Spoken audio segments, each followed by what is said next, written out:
Hey, what's happening? You already know, man. It's your brother GJ. You did what I'm saying.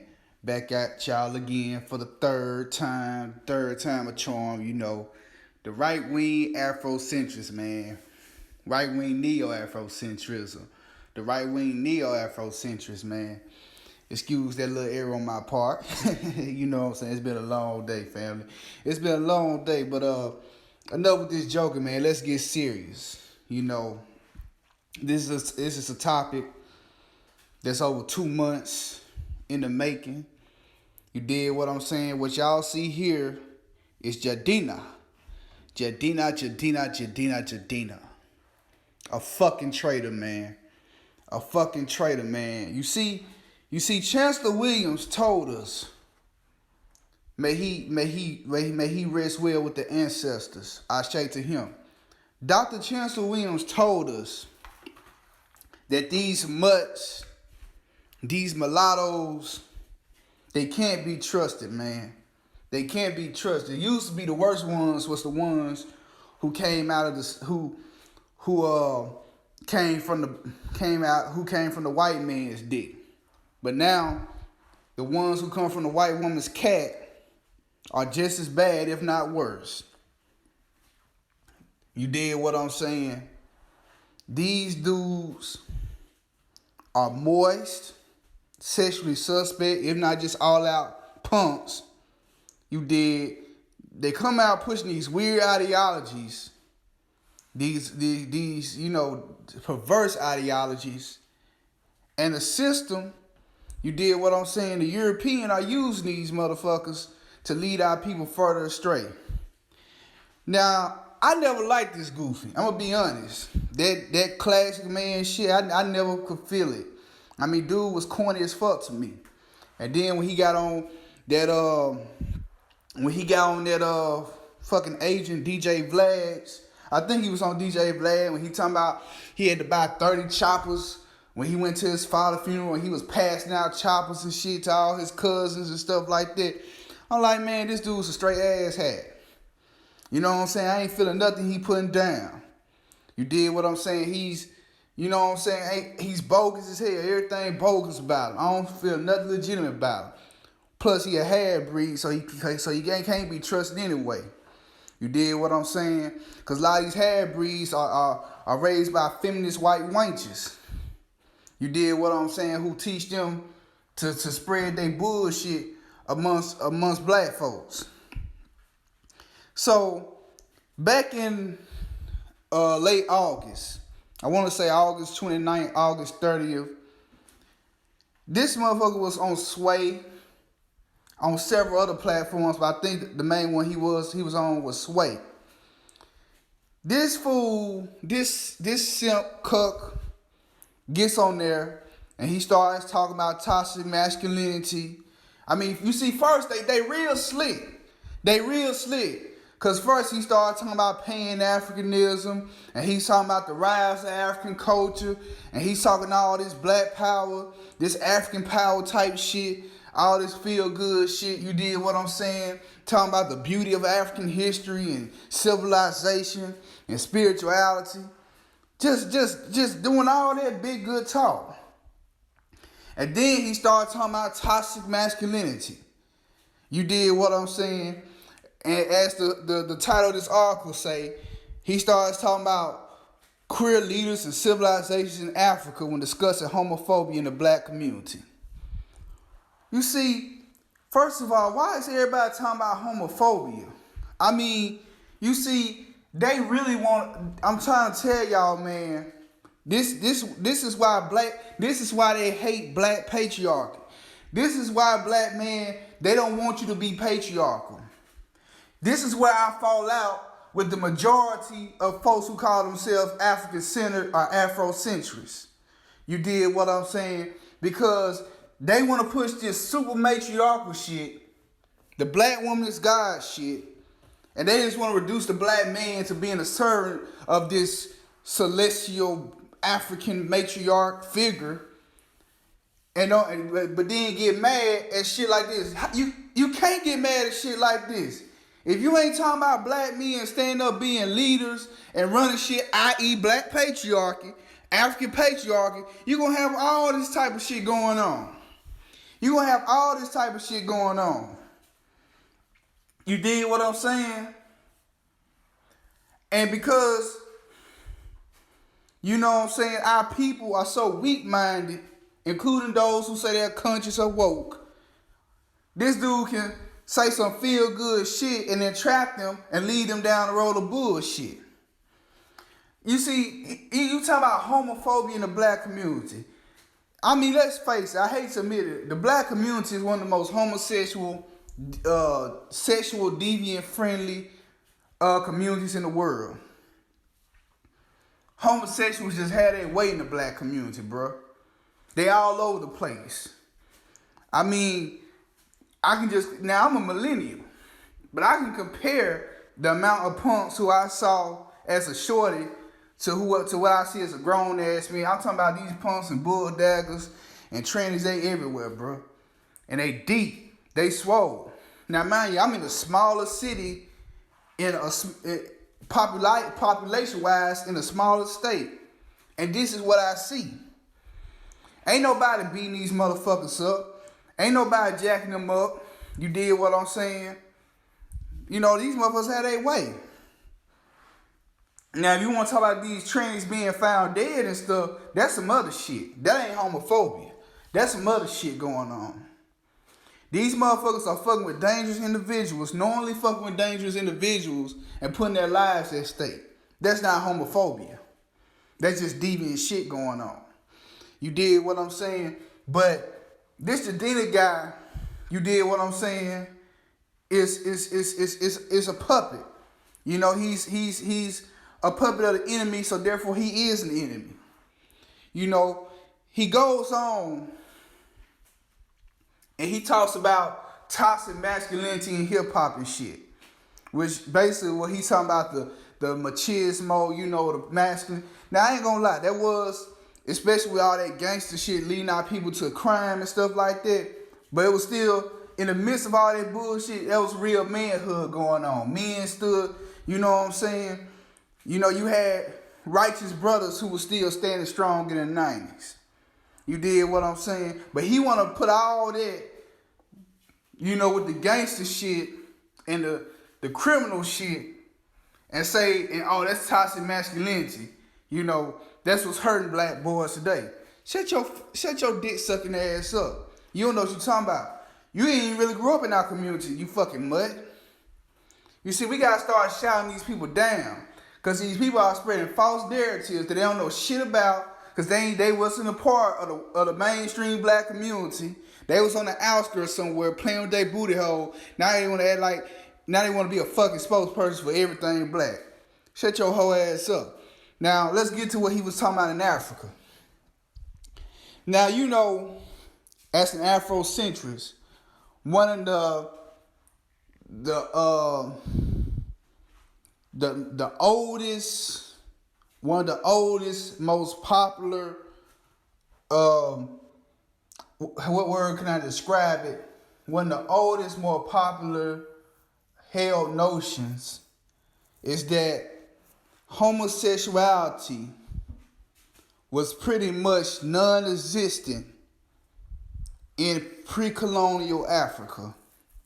Or you could say even a lot of African-centered people use the term pre-Euro-Asiatic Africa, which means before, you know, Islam and, you know, all this foreign shit got big in Africa. When everybody was still, when our ancestors were still dealing with their traditional systems of spirituality. You know, before they adopted Islam and Christianity and started messing with all these people. You know, one of the most widely held notions is that homosexuality was pretty much non-existent. Now, me personally, this is what I say. I mostly agree with that. But I think it's impossible to say that maybe my mind just conceive it. I do believe you had some individuals who may have been on some fruity shit, but it wasn't like ancient Greece and Rome and China. You know, people like that was usually pushed to the wayside. They want the center of the culture. You did what I'm saying? There's been enough people, you know, Bobby Rudy, Professor James Smalls, and numerous of other African-centered individuals, even J.A. Rogers, looked into that. And you know, J.A. Rogers is way back. You know, who looked into, I remember European reading shit from European colonialists, colonizers, missionaries in Africa, saying how they couldn't really find any instances of homosexuality like that. But you see, they want to make Africa gay. You see, so a lot of this shit saying that they found homosexuality here or there, that shit is fabricated. Because what they want to do, they know Africans ain't fucking with that homo shit. So what they trying to do now, they're trying to use the fact that a lot of Africans are waking up against Christianity and Islam. So they want to say, hey, if you Africans who are pushing back against these foreign religions, if y'all really want to push back against them, y'all will accept homosexuality, because it was these white foreigners who told you not to be homosexual. Before then, y'all was cool with homosexuals. Like, really, we need a hypocritical white motherfucker to tell us that a man's penis shouldn't go into a man's anus, or a woman's vagina shouldn't be rubbing against another woman's vagina. That's a damn lie. Our people, I ain't one of those people who sit here and say that Africa was perfect and didn't have any flaws or imperfections. But our people, we didn't have to do all that shit. We didn't have to do all that freaky deaky shit that these Europeans and Asiatics were on. You know what I'm saying? We might have had a few people who may have gone wayside and became deviant against the culture, but we never institutionalized this shit. You know, we was always about a man, woman, and child. And I ain't just talking out my mouth. I mean, you can research African culture, see for yourself.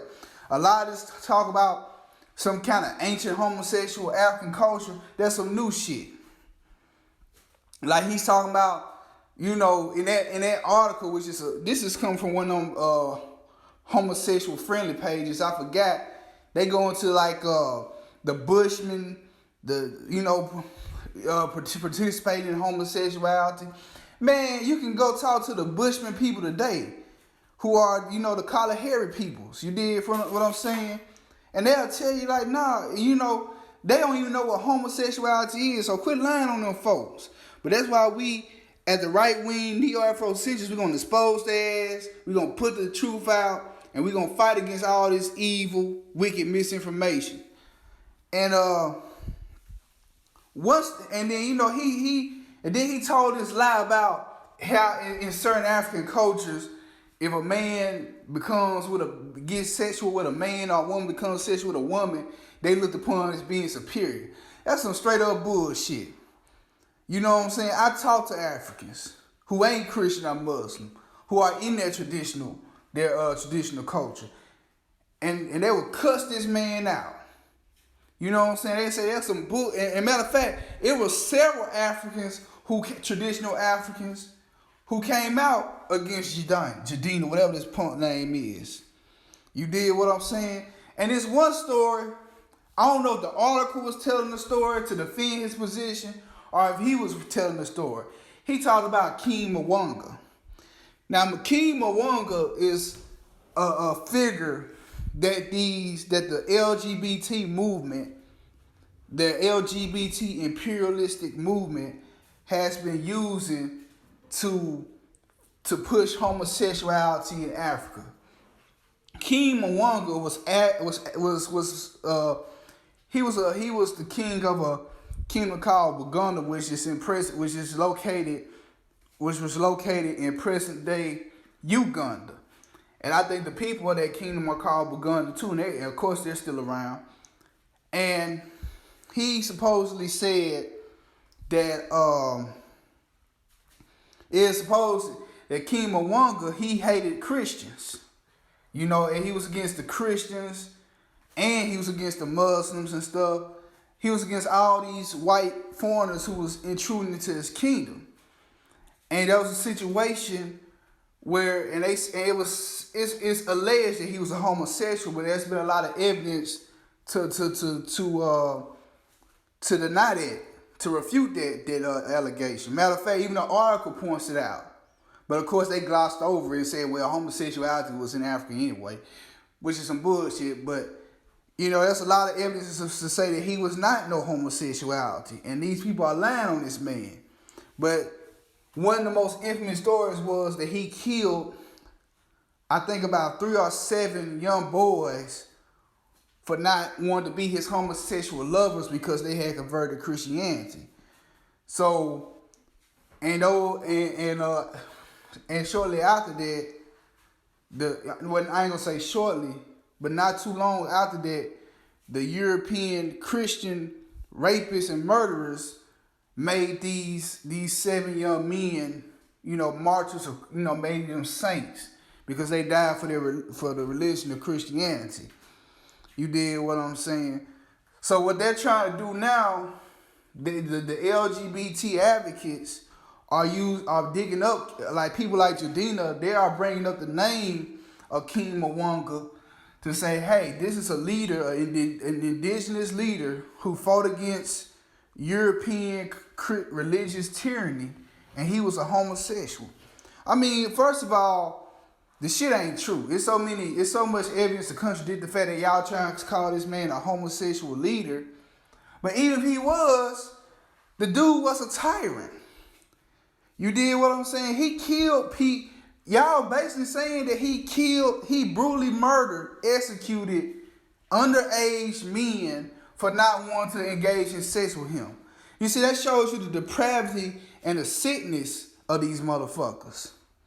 So y'all basically glorifying a murderous pedophile, a murderous homosexual pedophile. And since y'all want to say this man is a homosexual, you have to admit that he was a murderous pedophile. If you're gonna admit that, so y'all upholding a murderous pedophile and push y'all position. Shame on y'all. So Jidenna doesn't know what the fuck he talking about. You can tell this dude has only gotten involved with this African thing recently because the people see that they can use him because the man's career hadn't been going anywhere. You know what I'm saying? So they resurrected his ass because he's a willing fuck boy to push this perversion. And he's against straight black men. And that's why straight black men need to form like Voltron, put this black patriarchy together and smash these sons of bitches. For real. And then, of course, all these head wrap, shea butter ass goddamn thoughts, they uphold him. I saw one article where they said 5 reasons why Jidenna is the new bae. I'm like, what the fuck? And of course, the headline reason was because he speaks up for feminism. And that's another thing. He's a pro-feminist. He speaks up for feminists and queers, and he's against toxic masculinity. Man, I'm telling y'all, brothers, we need to form like Voltron. And like I said in the Ari Lennox video I put up yesterday, if we put our resources together and link up and smash these motherfuckers, I'm talking about not no physical violence, but boycott their shows, delete that shit, subsequently ending their half-ass careers, man, people think twice about coming out with some dumb-ass shit like that. But when people come out, man, we gotta shout them down and expose them. All these simps and cucks who's aiding these feminists and these LGBT advocates in undermining black patriarchy and black male rulership, we gotta expose them and we gotta stump them out. But I've gone long enough on this. Like I said with that broad Ari Lennox, fuck Jidenna, delete Jidenna, whatever this whole ass name is. Boycott his shit, don't like his shit.